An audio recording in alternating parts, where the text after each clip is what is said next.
This program is brought to you by the following Patreon contributors. Become a contributor at patreon.com/databits. And by viewers like you. Thank you.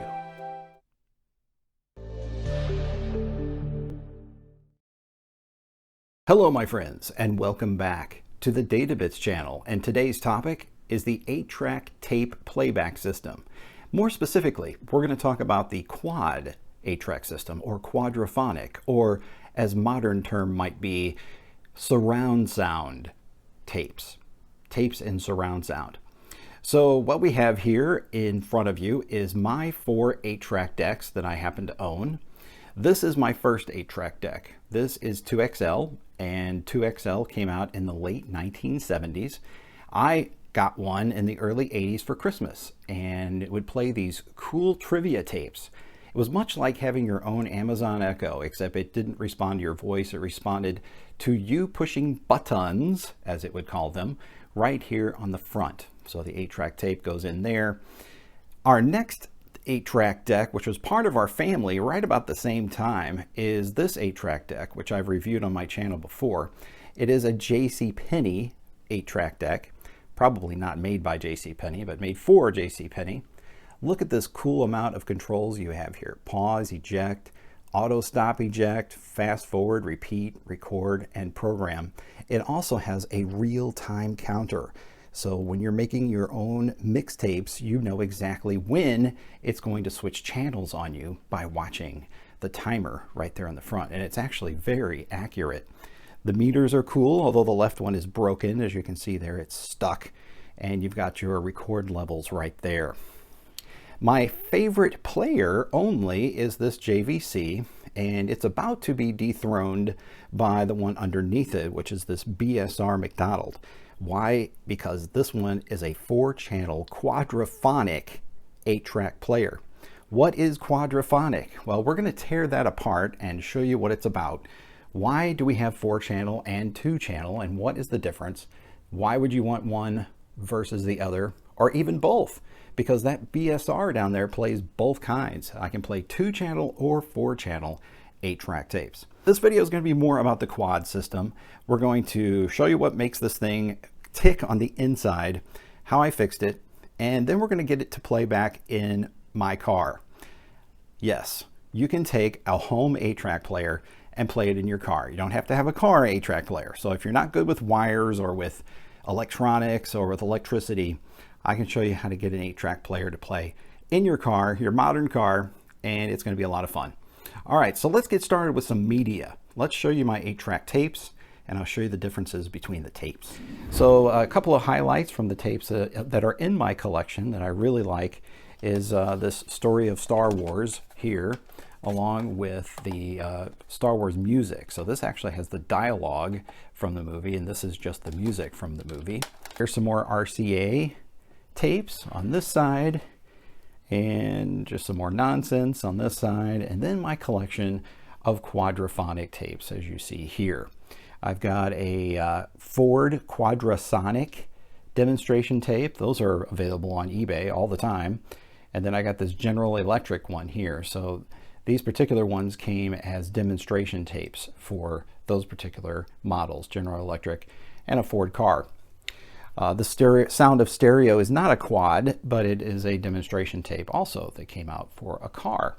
Now, just to see the differences between these two types of tapes, I have here the quad version of the Best of Mancini, as well as the stereo version of the Best of Mancini, both on the RCA label. Notice down here, it says Q8, and down here, Stereo 8. If I flip them over, I'll show you here. There are 2 programs on the quad version, just 2 programs, the same songs. On a Stereo 8 version, there are 4 programs. 1, 2, 3, 4, but it's the same types of songs, same songs that are included there, okay? As far as the cartridges go, you'll notice that in the top corner here is a little notch. That notch is what tells the machine that you're playing a quad tape versus a stereo tape. All right, so again, the same program on a quad tape is that same song in 4 channels. Not just 2, which is normal for most of us, stereo. This is quadraphonic. So you have front, left, and right, and rear, left, and right. Very much like Dolby surround sound, okay, or Dolby digital. But this was the first incarnation of this, and it came out in 1970. 1970 is when RCA introduced or announced quadraphonic tapes. And then Ford came along and said, hey, we'll put those in our cars. That'll be so cool. All right, so you've seen the tapes. Now let's tear apart the tape and show you what makes the tape as well as the 8-track system work. And I've got a PowerPoint for you for that. The playback system for 8-track tape. Here are the components that make up an 8-track cartridge as well as the player. First, you have the tape cartridge. Inside the tape cartridge is a spool of magnetic tape. There is also a pinch roller. Every cartridge has one. That pinch roller meets up with the capstan and pulls the tape through the cartridge and across the audio head. Your audio head is your sensor or reader that reads the information off of the tape and translates it into music. We also have a track change sensor, which I'll explain a little bit more about here shortly. Also in the entryway to the player itself is a little interlocking roller. This roller fits into a notch and holds the tape into place. On the left you see a graphic version of what is on the right, which is the audio head. The audio head is split into 2 parts, left and right, and you can see that indicated right there on top of the head itself. So we have our audio head, which provides us with the 2 channels that match our 2 ears, left and right. Then we have a preamp.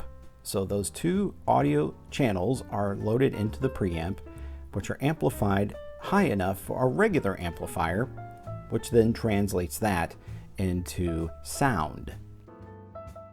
This is a view of an 8-track tape, the part of it that's exposed to the player. In order to demonstrate what's on that tape, we need to take it and divide it into 8 channels, or 8 tracks, which is where it gets its name. So let's take the 8-track tape out, show you how it's divided, and then let's put a magnetic head behind it.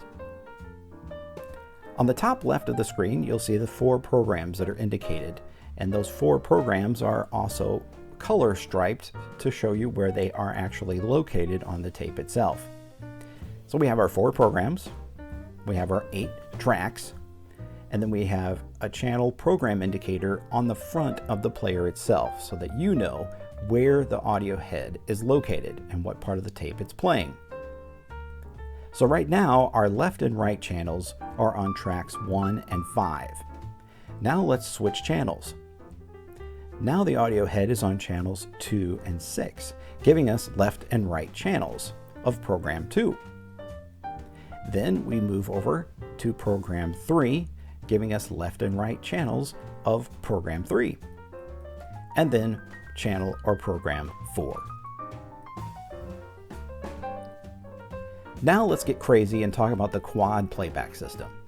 The quad head actually has 4 separate pickups on it: front left, front right, and rear right. That system works exactly the same, except your preamp has 4 channels, your amp has 4 channels, and you have 4 separate speakers. In this case, we have 2 programs, program 1 and program 2. But notice we're picking up 4 separate things off the tape at the same time: front left, front right, rear right. So channel 1 is on tracks 1, 3, 5, and 7. Now let's switch it to channel 2, or program 2. Now our audio head is picking up channels or tracks 2, 4, 6, and 8, the even ones.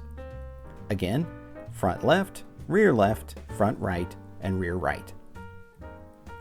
Now let's talk about the tracking system. What is it that moves that audio head in all those 4 different positions, or in case of quad, 2 different positions? Well, there is a rotating riser, that's what I'm going to call it. It's a little disc that spins on the inside, and the audio head rests on that disc, and it's thicker at the top and thinner at the bottom. So as it rotates, it's moving it to a thicker or thinner position on that disc. So then we start with program 1, and then we go to 2, which rests about right there. Program 3 rests about right there, and program 4. It's not exactly this, but it's just to give you an idea of how this system works. There's a little thing on the inside of the player called a solenoid, and when the solenoid is either retracted or pressed out, when you press the channel selector on your 8-track, you're going to hear a click or a pop, and that is the sound of that solenoid, changing the rotating riser to a different position. Another way we can change our channel is via the foil that's on the tape. So we can do it manually, or when the foil on the tape meets the sensor on the inside, it causes the 8-track tape to change channels or programs as well. This is our BSR McDonald stereo 4-channel 8-track deck.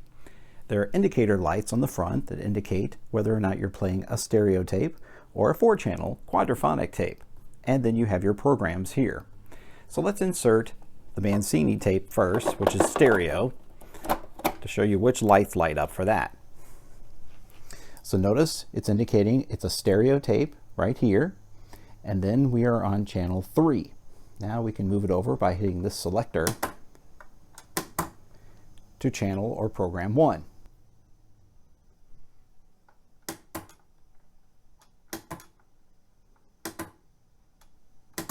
Now, if we take that tape out, put in the quad version, now notice that the 4-channel light is indicated, and when we hit our selector, we can only go between programs 1 and 2. And now let's remove the cover of the player and see what's going on mechanically on the inside of the unit. So here we have the motor, and that motor is attached to a giant flywheel there on the left, and that flywheel has the capstan on it that pulls the tape through the system. That belt that you see on there is not the original belt, but it is a temporary belt until I get the original one that I have ordered. And you can see there on the left the lights that are going across the front, and I put an LED in one of those indicator lights and stuck a resistor on the front of it there. You can see the resistor. The LED didn't make it much brighter. As you saw earlier, those lights just aren't that bright. I may keep experimenting with that and find a better system. There's our audio board down there, and those 2 capacitors that you see right there are new, because originally I was going to recap the whole thing, and I ended up stopping because the caps ended up being okay. So it did not get a recap. This is the bottom of the player, and there's the underside of the motor you saw just a moment ago. And here is that giant preamp board. Now from the preamp board are the 2 cables that go out of it into the amplifier, and I decided to replace those because the original ones were very old, very dirty, very tore up. But I decided to replace them not with RCA plugs, but with 3.5mm plugs. So these 2 plugs indicate the front channels and the rear channels, and I can plug those into 2 small Bluetooth speakers, or plug one into my car and one into a Bluetooth speaker. I'm going to demonstrate that for you as well. But there's those 2 cables as they run into the preamp board, and very cool of them to label these as to where they were indicated. So that LF right there is left front and left rear. And then over here we have right front and right rear. So it's very easy to not forget where my leads were going to be soldered onto the board. This is the very simple switching system which indicates which program is playing by lighting up a light. And you can see this positive lead that comes over here off the motor, which happens to have a transformer attached to it, power transformer.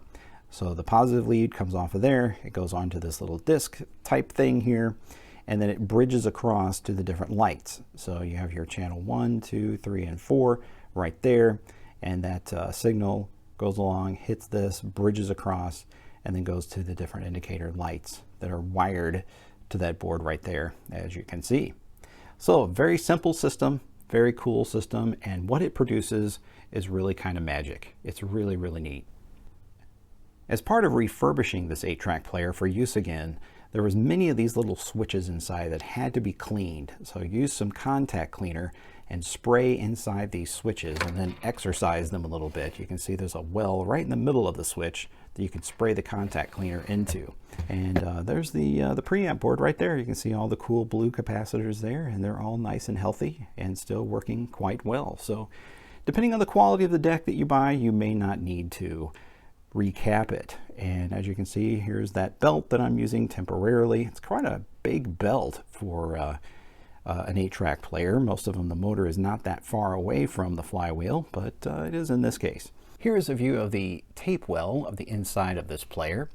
Right smack dab in the middle of your screen is the pickup head, and you can see those 4 horizontal stripes going across to indicate the 4 pickups for 4 channels of beautiful stereo quadraphonic sound. On the right there, to its right, or to your right, is the capstan, and on the far left is that channel changing sensor. So once that foil bridges across those 2 vertical lines, it sends a signal to the solenoid, which then changes the channel. All right, here we are outside in my vehicle, and I've got my setup here to play quadraphonic in my car as I'm driving down the road. So to get this set up, I'm going to need some special ingredients. Of course, I'm going to need the 8-track player. I'm going to need a way to power the 8-track player. So in this case, I'm using this Cyber Power plug. It converts 12 volts into an electrical socket. I've got that in my 12-volt plug, and now I'm going to plug in my mains there into that. So that's going to give my 8-track player the power it needs. Now I'm going to send the front channels through the car stereo system. So the car stereo has an auxiliary input right there. Your radio might have a 3.5mm plug like on the corner of the radio or something. So what you'll want to do is connect the output for the front channels. In my case, it's the thicker plug. And you're going to want to plug that into the auxiliary port here. Now, obviously, if you have RCA plugs coming out of your 8-track deck, then you're going to need to convert the RCAs to 3.5mm. And I'll put a link down in the description of an adapter that you'll need to do that. Now I'm going to need a way to transmit the signal into my back seat for the rear channels. And for the rear channels, I'm going to use this Tronsmart Bluetooth speaker. And I would even recommend a sound bar. A sound bar would be good too, except a sound bar requires more power. This has a battery in it, fully charged. So instead, since I don't want to run wires all over the car into the back seat, I'm going to just transmit the audio right to the back seat using one of these transmitters. So I have these rocker receiver and transmitters here. You could also use Bluetooth, but what I found with Bluetooth, such as this Lumsing, both it's a transmitter and a receiver, the problem I found with that is there was too much latency. So there was a real problem with the front channels and the back channels melding together. All right, so let's go ahead and use the receiver here, and I'm going to plug the receiver. And again, you don't need to use this receiver. You could just run a wire into the back seat. That works too.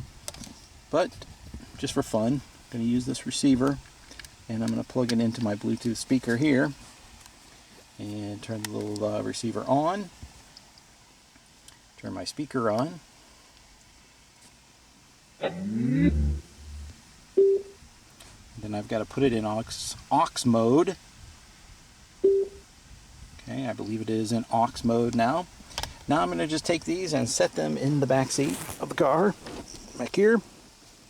And that will be my rear, left, and right channels. Now, back up to the front. I've got to send that rear channel to it. So I'm going to use this transmitter. Turn that on. And then plug my output for the rear channels into the transmitter. Okay, so we are all set up there. Yep, heard a little pop when I turned it on, so we should be good. Now we should be ready to play us a tape. So let's go ahead and grab one of our tapes here. I'm holding the camera with my left hand, so it's making it more difficult to take this tape out of its sleeve. Plug that in.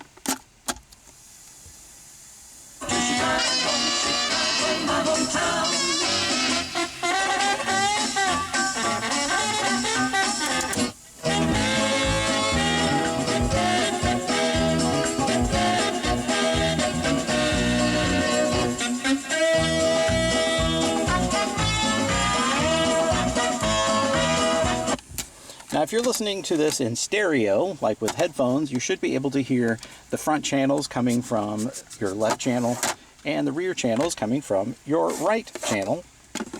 Here is the Quadraphonic Ford tape. Play a little bit of that. Oh yeah, let's get some disco going.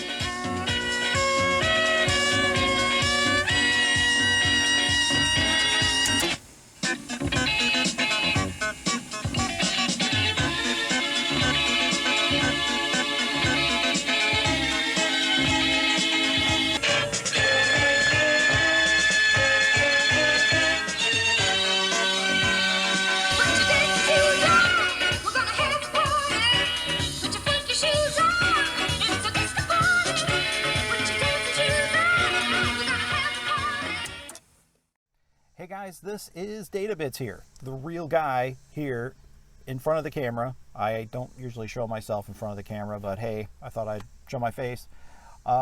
This is going to wrap up this video. I hope you enjoyed it. Hopefully you learned a little bit more about 8 tracks and Quadraphonic and how much fun it is as a format. And you say, wow, you go through all that trouble? I could just listen to Spotify. True, you could do that. But then again, you could also get some of these cool old 8 tracks and jam out in analog fashion.